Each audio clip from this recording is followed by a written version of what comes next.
जैसे ये जो विधायक है, ये इसको एक तो पहली बात सेंस नहीं है बात करने की, तमीज़ तो इसके पास है ही नहीं। पता नहीं कब क्या कैसे बोल जाता है। जहाँ तक विधानसभा के चुनाव की बात है, मेरे पास मौका था, मेरे को ऑफर थी 1987 में। पहले आप कांग्रेस में थे, फिर इनेलो में, फिर नहीं, मैंने कांग्रेस को कभी नहीं छोड़ा। आरोप भी काफ़ी लगे हैं, आरक्षण की बात करें, आंदोलन की बात करें, उनको किस प्रकार देखते हैं? नहीं, मेरे ऊपर किसी प्रकार का कोई आरोप नहीं। आरोप तो कुछ ऐसे वाहियात किस्म के लोग बेहुदे लगा भी देते हैं। सेकेंडली मेरा ये था कि मैंने जिसका भी काम के लिए हाँ कर ली, मैंने सीरियसली उसके लिए जोर लगाया ताकि उस व्यक्ति को राहत मिले। नमस्कार दोस्तों, आप जुड़ चुके हैं रियल न्यूज हरियाणा के साथ और लगातार हम आपको दिखा रहे हैं टोहाना विधानसभा के नेताओं का इंटरव्यू। उनसे जान रहे हैं उनका राजनीति में आने का उद्देश्य क्या था और जो उद्देश्य था क्या वो राजनीति में रहते हुए उसको अचीव कर पाए हैं या नहीं। उसी कड़ी के तहत आज हमारे साथ हैं खाप प्रवक्ता सूबे सिंह समैन। लगातार राजनीति में रहे हैं, समाज सेवा में रहे हैं और खापों के अंदर इनका शुरू से ही प्रभाव देखा गया है। बड़े बड़े फैसले करवाने में माहिर हैं और आपने देखा होगा 2016 की बात करें जाट आरक्षण की या किसान आंदोलन की बात करें, उसके अंदर भी इनका बहुत बड़ा रोल था। तो आज इनसे जानेंगे कि इनका राजनीति में आने का उद्देश्य क्या था, राजनीति में कदम कब रखा, क्या उस राजनीति के उद्देश्य तक वो पहुंच पाए हैं या आगे भी उनका कोई लक्ष्य है। क्योंकि लगातार आपने लोकसभा के अंदर देखा कि जो चुनाव थे कांग्रेस का, इन्होंने बढ़ चढ़कर सहयोग किया था। तो जान लेते हैं। सूबे सिंह जी, आपका रियल न्यूज़ पे स्वागत है। बहुत बहुत धन्यवाद, आपका भी बहुत बहुत धन्यवाद। सर, सबसे पहले हम यहीं से शुरुआत करेंगे कि आपका राजनीति में आने का उद्देश्य क्या था और कब राजनीति में आपने कदम रखा। देखिए, राजनीति में उद्देश्य की बात छोड़ो कि मैं राजनीति में कोई नया नहीं हूँ जी। मैं 1974-75 से जो है राजनीति में था, कॉलेज लाइफ से, कॉलेज छोड़ने के बाद। और यूथ कांग्रेस को मैंने अडॉप्ट किया था जी। और मैं यूथ कांग्रेस का डिस्ट्रिक्ट हिसार का सीनियर वाइस प्रेसिडेंट भी रहा हूँ 81-82 में जी, 83-84 में लगातार। और 1970 जैसी कांग्रेस विरोधी लहर में भी मैंने उस टाइम राजनीति के अंदर पूरा हिस्सा लिया और कांग्रेस पार्टी जब सैया पे थी उस टाइम भी उसका साथ दिया। तो लगातार मैं पार्टी में जुड़े रहा और जहाँ मुझे अच्छा नहीं लगा, मान लिया कोई निर्णय गलत भी हुआ कांग्रेस पर, बीच में कुछ लोगों ने स्टेट में कुछ गलत लोगों के कब्जे भी हुए, या उसमें आप ये मान के चलो कि उनकी विचारधारा अच्छी नहीं थी, वहाँ थोड़ा बहुत अपने तरफ से ऐसे लोगों का हल्का लेवल पर विरोध भी किया जी। लेकिन हम साथ में उस टाइम हरपाल सिंह मंत्री होते थे, उनके साथ ज़्यादा हमारा था, उनके साथ जुड़े रहे जी। लेकिन खाप पंचायतों में कल सामाजिक कार्यों में हिस्सा लेने के बाद हमने थोड़ा सा राजनीति से किनारा कर लिया था, क्योंकि उसमें समय इतना नहीं मिलता था और सामाजिक कार्यों में ज़्यादा हिस्सा लिया, समाज के कार्यों में लिया और फिर अपने ही समाज के लिए भी हमने वर्ग के लिए, अपने हमारा जो समाज वर्ग जाट वर्ग था उसके लिए भी मैंने कई बातों में हिस्सा लिया। क्योंकि 2016 के अंदर आप काफ़ी एक्टिव 2016 नहीं, मैं 2010 के बाद ही काफ़ी एक्टिव था जी। उसमें आरक्षण के मैटर में भी एक्टिव था। लेकिन मैं एक बड़ा सकारात्मक सोच का व्यक्ति था जी। मतलब उस साइड का टाइप का मैं आंदोलन नहीं चाहता था जिससे नुकसान हो जी। लेकिन कुछ हालात ऐसे बने थे कि उसमें नुकसान कुछ हुआ था। लेकिन हमारी फिर भी ये सोच बनी रही कि भी आंदोलन भी कायम हो लेकिन स्टेट के अंदर अफरा तफरी भी ना हो, ऐसी हमारी विचारधारा थी। लेकिन कुछ लोग बीच में आ जाते हैं, कई टाइप के लोग होते हैं, खाप पंचायतों में भी आ जाते हैं, सामाजिक कार्यों में भी आ जाते हैं, जिनकी विचारधारा कुछ और टाइप की होती है। ऐसे लोग भी आकर बीच में आ बढ़ते हैं जिनका वजूद नहीं होता। लेकिन हमने फिर भी संयम से काम लेकर खापों को बहुत जो है नहीं महत्व दिया। और अब भी मैं आपको बता दूँ एडवांस में कि 28 तारीख को फिर दनौदा के अंदर सारे हरियाणा की, यूपी की खापों की मीटिंग होगी। खापों के मतलब सत्र का जो है थोड़ा सा जो कमज़ोर होता जा रहा है उसको दोबारा से मजबूत करने के लिए। जी सर, जहाँ तक जानकारी प्राप्त की है, आपका परिवार लगातार गांव की बात करें सरपंची में रहा है, आप भी खुद सरपंची में रहे हैं, कोई चुनाव हारे भी हैं, जीते भी हैं, लेकिन आप बड़े लेवल पे अभी तक आपने कोई चुनाव नहीं लड़ा, क्या करेंगे? देखिए 1963 की मुझे अच्छी तरह से याद है कि हमारे परिवार ने लगा लो बिरखाराम जी भी हमारे परिवार में थे। हमने उनको, मेरे ताऊ जी ने जो गांव के बड़े जिम्मेवार और इलाके के बहुत बड़े जिम्मेवार व्यक्ति थे, अपनी तरफ से उनको खड़ा किया। गांव में चुनाव हुआ आपस में, चलो भाईचारा का चुनाव था, उसमें हमने विजय हासिल करी। उससे पहले गांव के अंदर सर्वसम्मति से ही सरपंच का चुनाव कर लिया करते, लोगों को ज़्यादा कोई इंटरेस्ट था नहीं चुनाव में जी।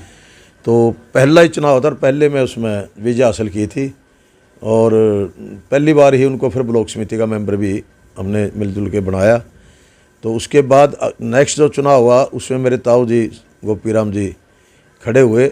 मेंबर का चुनाव होता था, वो लगभग सारे मेंबर ही साथ थे, एक आधे छोड़ के, और वो उससे सरपंच बने। फिर वो ब्लॉक समिति के मेंबर इलेक्टेड हुए, फिर वो जिला परिषद में बने जी। तो अनपढ़ वो थे, पढ़े लिखे नहीं थे, लेकिन जिला परिषद तक भी जाना, फिर नहीं तो वो राजनीति दूसरे में भी आ सकते थे। अनपढ़ता उनके सामने एक अड़चन थी। उसके बाद उनकी डेथ के बाद मेरे ताऊ जी के लड़के थे, वो बने।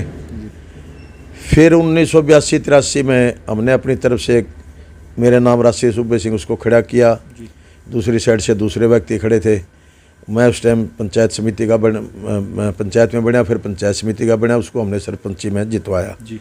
उसके बाद अगले चुनाव में फिर हमने बलवीर सिंह को जो है ना हमारी तरफ से खड़ा किया, जबकि बगड़ की तरफ से इनका दूसरा व्यक्ति खड़ा था जी। लेकिन हमने इनको खड़ा किया और उसको फिर जिताया जी। तो फिर उसमें बीच में हार भी हुई। फिर मैं खुद बना सरपंच। फिर आज मेरा मतलब जो है नहीं रियल कज़न जो 1973 में सरपंच थे, उनका पोता ला लो, मेरा पोता लगा लो, वो आज फिर मौजूदा सरपंच है, जो सरपंच एसोसिएशन का प्रधान है। लेकिन जहाँ तक विधानसभा के चुनाव की बात है, मेरे पास मौका था, मेरे को ऑफर थी 1987 में। उस टाइम इंडियन नेशनल लोकदल थी जी। और मैं बेसिकली उस टाइम यहाँ के जो लोकल लीडर थे हनुमान सिंह, जिन्हें कांग्रेस के टिकट पर चुनाव लड़ा था, हम नाराज़ थे कि भाई कांग्रेस की टिकट कांग्रेस के यहाँ के लोकल लोगों पर रहनी चाहिए। लेकिन वो ठीक था कि आज के लोग जो है कि वो चले आ रहे हैं, जो शुरू से कब्जा नहीं किया था कांग्रेस पे। फिर उसके बाद हमने क्या किया कि वो चुनाव के अंदर 87 में समझौता हो गया सीपीएम के साथ, वो कामरेड हरपाल ने चुनाव लड़ा। उसके बाद कुछ दौर ऐसा आया कि मैं घरेलू कामों के अंदर जो है काफ़ी विचलित हो गया, कुछ ऐसे कोई छोटे मोटे या बड़ा झगड़ा भी लगा लो, जिसकी वजह से मैं विचलित हो गया और राजनीति में सक्रिय नहीं रह सका। फिर मैं मेरे मुकदमे से निपटने के बाद फिर मैंने जो है नहीं वो थोड़ा बहुत किसी को कोऑपरेट करने की कोशिश करी और फिर मैं सामाजिक उसमें चला गया। हालात को देखकर मेरा एक एक्सपीरियंस हो गया कि सामाजिक जो है हालात कैसे होते हैं, इनको हमने कैसे सुधारना चाहिए।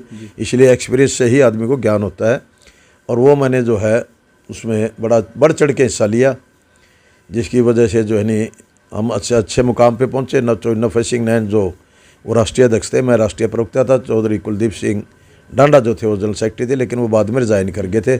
हम सब लोगों ने सरे खप पर मिलकर बहुत अच्छे जो है नहीं गोत्रों के ऊपर सामाजिक शादियाँ, ये सामाजिक बुराई, ये लड़के लड़कियों के मैटर जो लेकर भागना, ये करना, उनके ऊपर काफ़ी लड़ाई लड़ी है। सुप्रीम कोर्ट तक भी मैं खुद सुप्रीम कोर्ट के अंदर इन मतलब जो है नहीं मेरी पर्सनल प्रेजेंस में मैंने वहाँ लड़ाई लड़ी है बिना वकील के इस मैटर के लिए। और मेरे साथ एक डॉक्टर वत्स थे जो कि वो भी बड़े अच्छे लड़े इस लड़ाई में, चाहे वो पार्टी दूसरे में हो, तो उसमें हमने बड़ा अच्छा हिस्सा लिया और वो आज तक चालू है। पहले आप कांग्रेस में थे, फिर इनेलो में, फिर नहीं मैंने कांग्रेस को कभी नहीं छोड़ा जी। लेकिन जेजेपी का भी आपने पीछे मैंने क्या फिर कांग्रेस में मैंने क्या कहा, पार्टी तो सिर्फ मैंने एक ही ज्वाइन करी थी, एक ही रही है मेरी। वो किसी के बारे में गुस्से में आके कोई वोट देना वो एक अलग बात है, बट मैंने पार्टी कभी नहीं छोड़ी। पार्टी की विचारधारा मेरी कांग्रेस से मेल खाती थी, शुरू से मैं कांग्रेस में। सर आरोप भी काफ़ी लगे हैं, आरक्षण की बात करें, आंदोलन की बात करें, उनको किस प्रकार देखते हैं? नहीं, मेरे ऊपर किसी प्रकार का कोई आरोप नहीं। आरोप तो कुछ ऐसे वाहियात किस्म के लोग बेहुदे लगा भी देते हैं, बट मैंने किसी प्रकार का अपनी लाइफ के अंदर मेरा एक ही मेरे पास वो है सबसे बड़ी कमाई। वो कमाई मेरी ये है कि मैंने अपनी ज़िंदगी में कभी किसी का चाय पानी जो है नहीं उसके तौर पे काम के तौर पे अभी किसी के साथ जा रहा हूँ या किसी से भाड़ा मांगना या किसी करना मैंने कभी लाइफ में किया नहीं। और ये क्रेडिट मेरे को बहुत पब्लिक का मिला हुआ है और आज भी लोग ये बात कहते हैं भाई इस आदमी के अंदर ये बहुत बड़ी खूबी है। और सेकेंडली मेरा ये था कि मैंने जिसका भी काम के लिए हाँ कर ली, मैंने सीरियसली उसके लिए जोर लगाया ताकि उस व्यक्ति को राहत मिले। ये मेरा एक ज़िंदगी का उद्देश्य है, वो पहले भी था और आज भी है।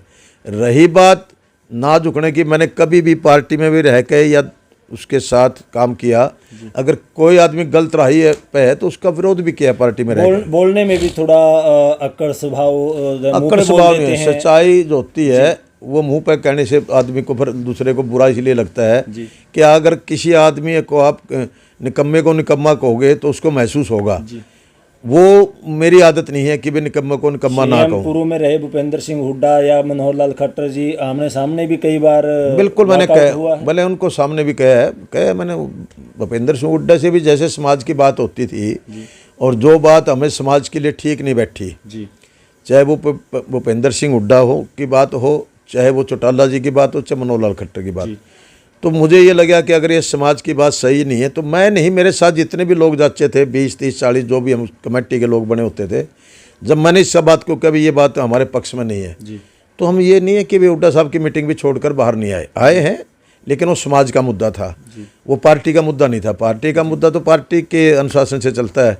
समाज की जब लड़ाई हम लड़ रहे हो तो उस टाइम पार्टी को एक तरफ किनारा कर दिया जाता है और उस लड़ाई में हमने हुए हैं। मतलब ये नहीं कि भी हमारा उनके साथ कोई बैर विरोध बना, वो भी बात समझते थे कि हमारी भी मजबूरी है सरकार की कई जगह पर और इनकी भी मजबूरी है, तो वहाँ पर मेरी बात को उन लोगों ने मान्य है। बाद में भी बहुत कहे भाई ये बहुत ठीक आदमी है, जेन्युइन बात करते हैं, लेकिन मैं किसी सरकार के इस पक्ष में नहीं था कि मैं दंगे कराऊं और मेरी वजह से वो सरकार चले जाए, ऐसा मैंने कभी नहीं सोचा। अब खुलकर कांग्रेस का आपने प्रचार किया है, लोकसभा की बात करें, लेकिन कुछ लोग ऐसे हैं कि समर्थन दे के कहते हैं कि हमारे समर्थन से ही कुमारी शैलजा जीती है। आप लोग फील्ड में भी नजर आए हैं। देखिए, हम 10 या 11 आदमी जो है टोहाना हल्का में टिकट के चाहवान है जी। अंदर खाना हो सकता है एक आधा और भी हो, बिल्कुल, और जिसमें से एक ही परिवार के जो चुनाव लड़ते आ रहे हैं, जिसमें हरपाल सिंह का परिवार है, वो दोनों भाई, हो सकता है तीसरा बेटा भी इंटरेस्टेड हो जी।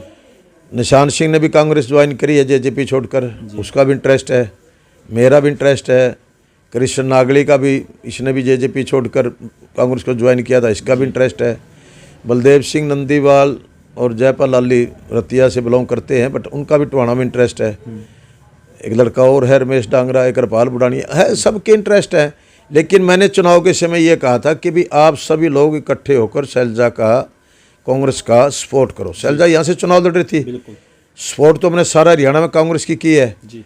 मेरा अपना पोता जो कांग्रेस का इसका सरपंच एसोसिएशन का प्रधान है, उसने सारे हरियाणा में आह्वान किया है कि भी इसको बीजेपी को हराओ, बिल्कुल, और जो पार्टी जिसका उसको समर्थन करो। समर्थन कांग्रेस को तो इसलिए करना था, सरपंच एसोसिएशन है, क्योंकि जीतने वाली पार्टी कांग्रेस थी जी।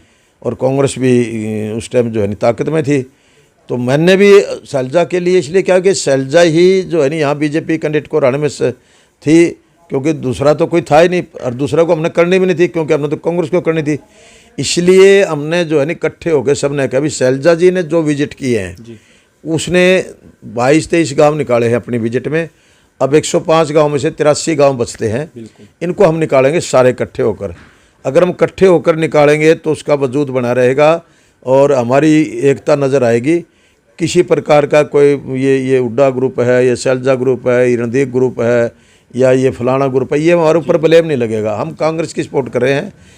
बीजेपी को हराकर मतलब मुल्क के अंदर एंटी बीजेपी, जिसमें कांग्रेस बड़ी पार्टी है, उसको लाना जरूरी है जी।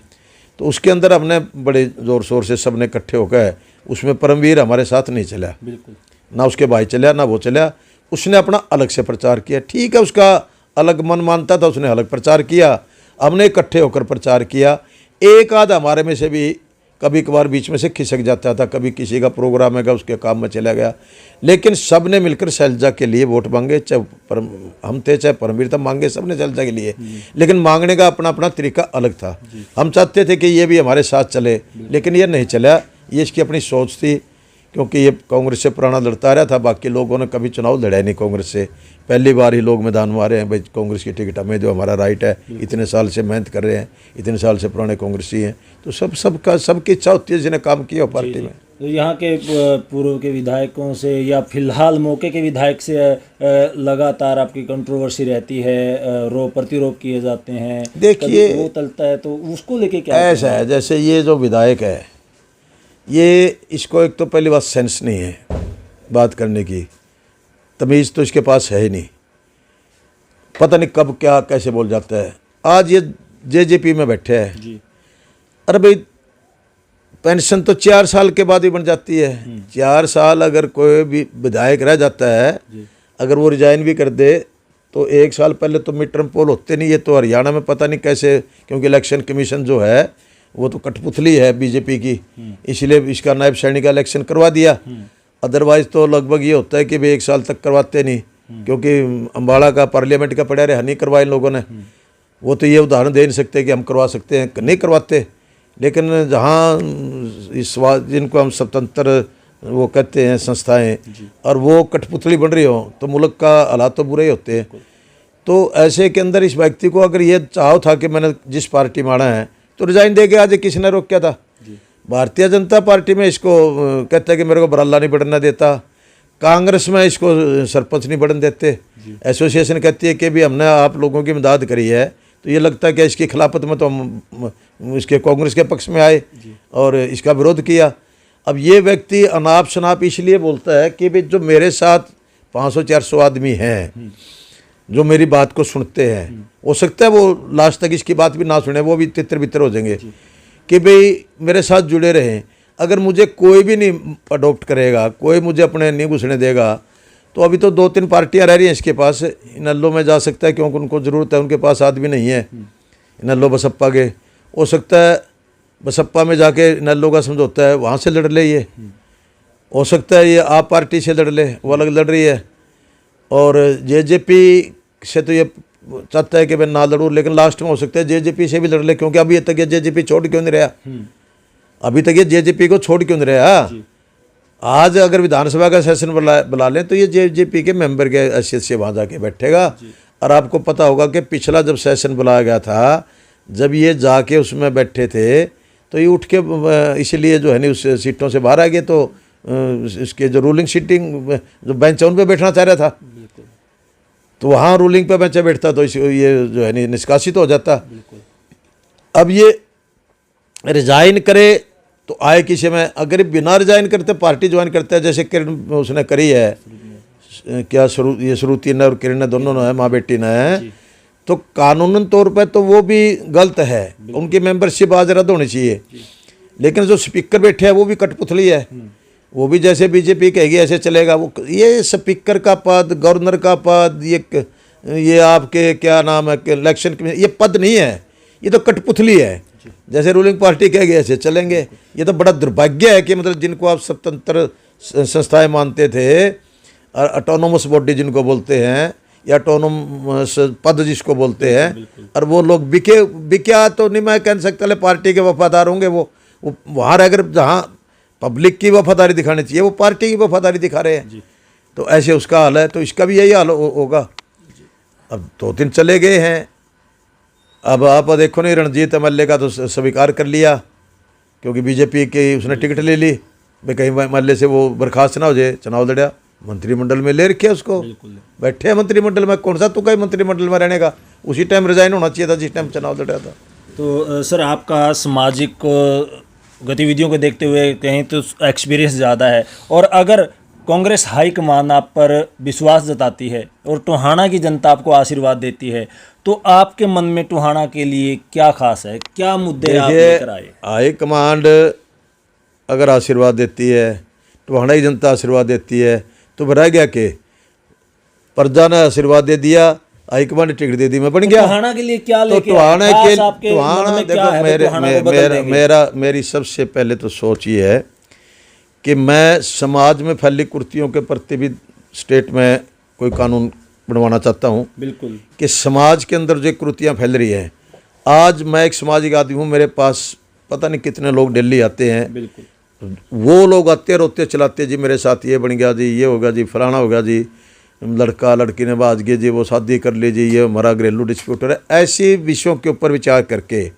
हम अगर राष्ट्रीय कानून नहीं बनवा सकते तो कम से कम राज्य का कानून जरूर बनाएंगे ताकि समाज की इस कुरीति को कैसे रोका जाए। मेरा पहला विचार है ये। जब समाज ही नहीं रहेगा, अगर समाज के अंदर इतनी कुरीतियाँ हो जाएंगी तो फिर इन चुनाव का, इन सरकारों का लाभ क्या है? बिल्कुल कोई लाभ नहीं है। दूसरा, शिक्षा का जो सत्र है उसको ऊंचा उठाएंगे जी। और शिक्षा के अंदर ये बदलाव करेंगे कि कम से कम पैसे के ऊपर लोगों को उच्च शिक्षा मिले, अच्छी शिक्षा मिले। आज प्राइवेट स्कूलों के माध्यम से सब लोग जो टीचर हैं, खुद टीचर हैं, हेडमास्टर हैं स्कूलों में, उनके बेटे भी प्राइवेट स्कूलों में पढ़ने लग रहे हैं। मैं बिल्कुल इस चीज़ के विरोध में हूँ कि भी जो स्कूली शिक्षा है उसको जो है ना इस सत्र पर लाया जाए कि लोगों को कम रेट पे शिक्षा मिले। आज चाहे प्राइवेटों में ही पढ़े हैं बट उनका रेट तो ठीक हिसाब किताब के होंगे जो हर आदमी पढ़ सके। और उन स्कूलों के अंदर भी लोगों को ये चेक करना चाहिए कि यहाँ का जो अध्यापक है उसका क्या स्टेटस है, उसकी क्या क्वालिफिकेशन है, क्या वो शिक्षा में पढ़ाने के लिए अपने आप को क्वालिफाई भी करता है कि नहीं करता है। कई स्कूलों में तो 8-8, 10-10, 12-12 जमात की पढ़ी लगा रखी है, लेडीज़ लगा रखी है, आदमी लगा रखे हैं। हम इस चीज़ के खिलाफ हैं। मैं तो अंदर से पूरा खिलाफ हूँ कि भाई शिक्षा के सत्र को ऊंचा सत्र पे ले जाना चाहिए और क्वालिफाइड लोगों के माध्यम से बच्चों को शिक्षा मिलनी चाहिए। और शिक्षा कम से कम जो है नहीं आर्थिक रूप से कमज़ोर लोगों को ये मन में बह नहीं होना चाहिए कि मैं शिक्षा प्राप्त नहीं कर सकता, ऐसा माहौल हमने पैदा करना है। दूसरा हमारा है स्वास्थ्य का। यही सेम कैटेगरी स्वास्थ्य में है। सरकारी हॉस्पिटल में चाहे कितने बड़े अच्छे डॉक्टर आ रहे हों, सिर्फ और सिर्फ वहाँ पर इसलिए चले जाते हैं कि आजकल ये आयुष्मान का आ रही है, दूसरा आ रही है, मुफ्त का देर क्या है, सिर्फ ओपीडी चलती है। वहाँ ट्रीटमेंट में बड़ी दिक्कत आती है। सिर्फ लोग सीधे भागकर प्राइवेट की तरफ जाते हैं। प्राइवेट डॉक्टर है, डॉक्टर वहाँ भी क्वालिफाइड है। विश्वास पैदा करेंगे, अच्छे डॉक्टर्स को वहाँ लाएंगे और नियम भी बनाएंगे कि भैया लूट कसोट भी ज़्यादा ना चले। ठीक है कि प्राइवेट हॉस्पिटल कई जगह जो सोसाइटीज़ के हैं या पर्सनल भी हैं, अच्छे हैं, अच्छे डॉक्टर्स हैं, उन अच्छे डॉक्टरों को आप कोशिश करो कि सरकारी अस्पतालों में भी इस प्रकार का प्रबंध करो कि उनको जो है ना सत्र इतना ऊंचा बढ़ाओ कि भाई वो लोगों को ठीक ट्रीटमेंट दे सकें और लोगों में विश्वास पैदा करें कि भाई सरकारी हॉस्पिटल में और आपको ठीक इलाज मिलेगा। तो उसके सत्र को भी ऊंचा उठाना है। सुविधाएं देनी है, वहाँ मशीनें होनी चाहिए ताकि हर प्रकार के जो है टेस्ट की मशीनें हों, ट्रीटमेंट की मशीनें हों। आपने छोटा सा टेस्ट कराना हो, आई का टेस्ट कराना हो, आपको भागना पड़ता है कहीं और। आपने कोई किसी चीज़ का और टेस्ट कराना है, कोई दांतों का जो भी किसी भी विषय में ले लो आप, आपको फट जो है नहीं रेफर कर दिया जाता है। किसी के हाथ में थोड़ी सी चोट लग जाओ, फट आपको यहाँ बाहर रेफर करते हैं, यहाँ वाले ग्रोआ कर देंगे, कहीं वाले रोहतक कर देंगे। मतलब कि ऐसा माहौल पैदा करना है कि भाई हम ये नहीं कहते कि प्राइवेट डॉक्टर बहुत अच्छी टीम में हैं, लेकिन वो ऐसा माहौल पैदा करोगे गरीब आदमी इलाज करवा सके। बिल्कुल सर। तो आप देख सकते हैं हमारे दर्शकों से और टोहाना की जनता से क्या अपील करना चाहेंगे? मैं टोहाना की जनता से ये अपील करना चाहूँगा कि आपने भारतीय जनता पार्टी का राज और इसके कारनामे देख लिए हैं। और ये जो पार्टी है कि कहने को तो कुछ और है, ऊपर से कुछ और कहती है। अंदर से इतना इन्होंने भ्रष्टाचार किया हुआ है, इतनी लूट मिचार की है। कल अगर आप इनका कोई इंक्वायरी कराओ तो आपको ये पता लगेगा कि इन लोगों के पास क्या है। आज ये कहते हैं कि हम ईमानदार है। अरे भले मानसू, जब तारी को इंक्वायरी होगी, तारे चिट्ठे उगड़ेंगे तभी तो ईमानदार है।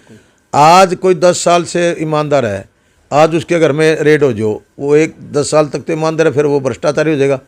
वो ऐसा है कि आज ये लोग उनको तो बना रहे हैं, अपने घर में अगर ये इस तरह की रेड करा लेंगे तो फिर इनका पता लग जाएगा ये कितने भ्रष्टाचारी है। कांग्रेस के नेताओं पर रेड है, वो झूठी साची है उनकी तो, लेकिन इनके तो सच्ची डलेंगे।